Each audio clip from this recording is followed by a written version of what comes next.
فلا اقسم بمواقع النجوم وانه لقسم لو تعلمون عظیم۔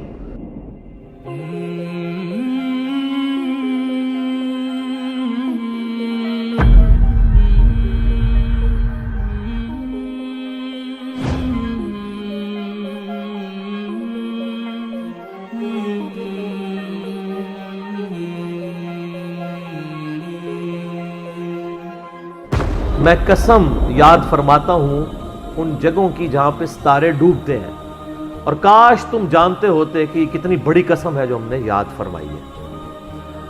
تو بعض لوگوں نے اس آیت کو بلیک ہول کے ساتھ ریلیٹ کیا کہ ستاروں کے ڈوبنے کی جگہ وہ بلیک ہولز ہیں جہاں پہ پوری کہکشائیں غائب ہو جاتی ہیں۔ مے بھی ایسا ہو بھی سکتا ہے۔ جو پرانے مفسرین ہیں وہ اس کو ستاروں کی منازل کہتے ہیں۔ تو میرا موقف یہ ہے کہ قرآن پاک کی آیات آفاقی ہیں۔ ہمارے پرانے مفسرین کو اگر کوئی باتیں سمجھ نہیں آئی ہیں نا کسی مسئلے میں، اور ان کی جو اتنی آبزرویشن تھی اس میں ہی وہ فٹ کرتے تھے، وہ اپنی جگہ ٹھیک تھے۔ آج اگر کوئی نئی ڈسکوری ہوگی ہم اس میں اس لیے فٹ کرتے ہیں کہ اللہ تعالیٰ نے قرآن پاک کو قیامت تک کے لیے مسلمانوں یا انسانیت کی رہنمائی کے لیے رکھا ہوا ہے۔ ہر آنے والا وقت قرآن پاک کی نئی چیزیں لوگوں کے سامنے لے کے آئے گا۔ یہ جو علق کا ترجمہ ہمارے پرانے لوگ کیا کرتے ہیں، اقرأ بسم ربک الذی خلق خلق الانسان من علق، تو وہ بعض لوگ پہلے ترجمہ کرتے تھے قرآن یعنی انسان کو اللہ تعالیٰ نے خون کی پھٹک سے پیدا کیا۔ حالانکہ علق کا یہ کوئی ترجمہ عربی کے اندر اس کے لیے کوئی لٹریچر کی بنیاد نہیں ہے۔ علق تو عربی میں کہتے ہیں سسپینڈڈ چیز کو، لٹکی ہوئی چیز، معلق اردو میں بھی ہم لفظ استعمال کرتے ہیں۔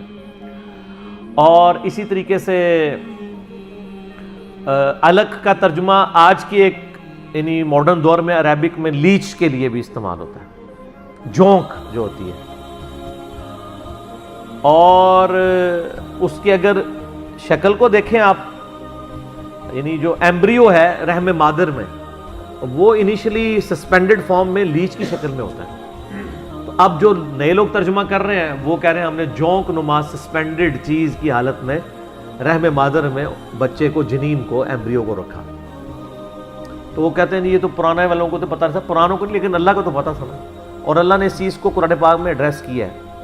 سورہ حامیم سجدہ کی آخری آیات ہے، سنریہم آیاتنا فی الآفاق وفی انفسہم حتی یتبین لہم انہ الحق، ان قریب ہم زمین و آسمان میں اور تمہاری جانوں میں تمہیں ایسی نشانیاں دکھا دیں گے کہ تم پکار اٹھو گے، تم پہ یہ بات کھل جائے گی کہ قرآن حق ہے، خدا کی ذات حق ہے۔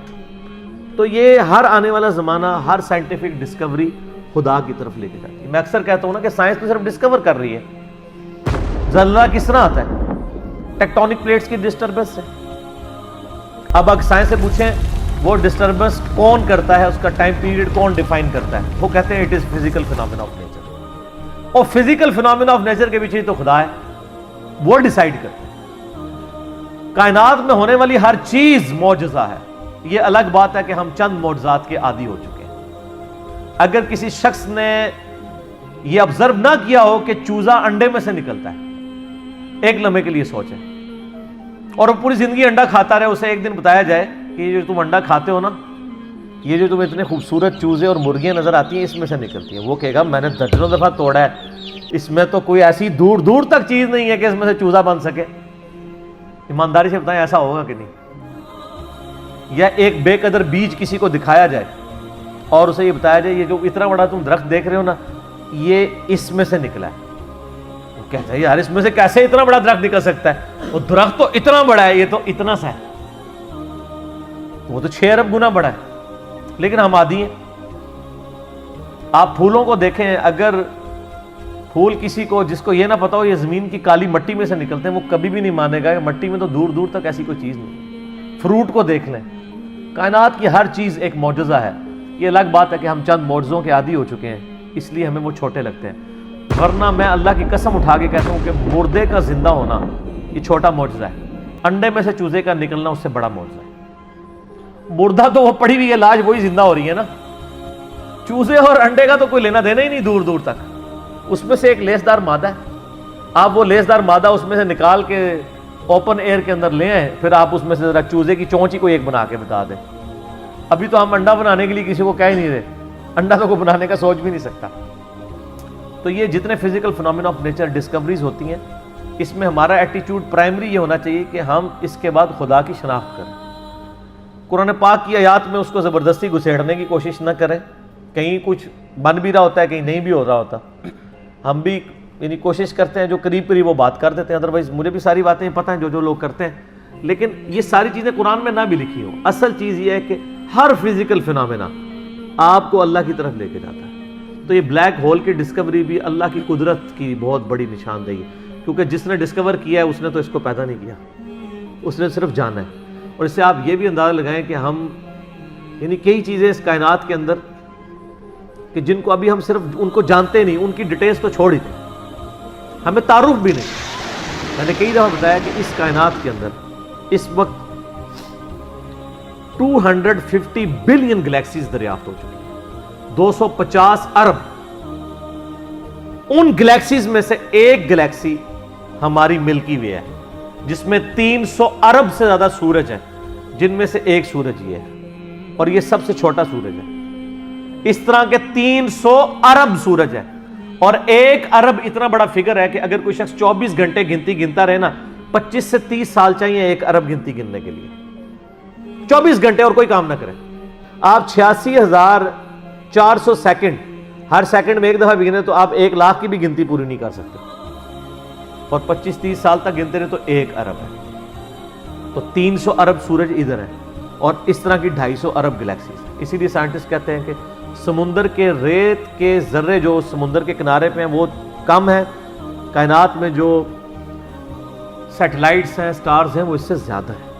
اتنی بڑی کائنات ہے سر, کوئی امیجن نہیں کر سکتا. اور پھر اس کی جو اس کے اندر جو ہارمنی ہے سر, وہ سب سے بڑی بات ہے. کائنات خالی بنائی نہیں, بنا کے چھوڑ نہیں دی ہے, اتنی بیلنس ہے کہ وہ کسی کے چلائے بغیر چل ہی نہیں سکتی, اتنی بیلنس ہے. آپ کو اندازہ نہیں, یہ پوری پوری گلیکسیز ایک دوسرے میں سے یوں گزر جاتی ہیں اور کوئی سٹار دوسرے سے نہیں ٹکراتا, جس میں اربوں سٹارز ہوں اور وہ گزر جائیں. سر آج تک ہمارے آباء و اجداد میں سے کسی نے سورج کے سورج نہ نکلا ہو, کبھی نہیں ایسا. سن ان لاز کا پابند ہے جو اللہ تعالیٰ نے اس کی ڈیسٹنی میں مقرر کر دی ہیں پچھلے 15 ارب سال سے. ود رسپیکٹ ٹو زمین, ظاہر ہے سورج تو نکلتا ہے, غروب تو نہیں ہوتا. ود رسپیکٹ ٹو زمین, سورج کا کوئی باپ ہے جو اس کو چلا رہا ہے. 15 ارب سال سے بغیر فیول کے وہ چل رہا ہے, اور اس کے اندر اتنی روشنی ہے کہ ہر سیکنڈ میں 50 کروڑ ایٹامک بم کے برابر انرجی صرف ایک سورج میں سے نکل رہی ہے. اس طرح کے 300 ارب سورج ہیں, یہ ایک گلیکسی ہے, اور اس طرح کی 250 ارب گلیکسیز اور موجود ہیں. انبلیویبل ڈیٹا ہے. اور یہ تو وہ ہے جو ناسا نے بھی دریافت کیا ہے. ابھی آسمان تو پتہ ہی نہیں کہاں پہ ہے, اور یہ زمین کے اندر ہی آپ اس وقت صرف زمین کے اوپر 20 لاکھ مخلوقات کی سپیشیز دریافت ہو چکی ہیں. 2 ملین سپیشیز, یعنی اگر آپ گننا شروع کریں, انسان, گھوڑا, گدھا, کوا, چیل, مرغی, اس طرح آپ سپیشیز نباتات اور حیوانات کی گنے نا, ان کی سپیشیز کی تعداد 20 لاکھ 2 ملین ہے.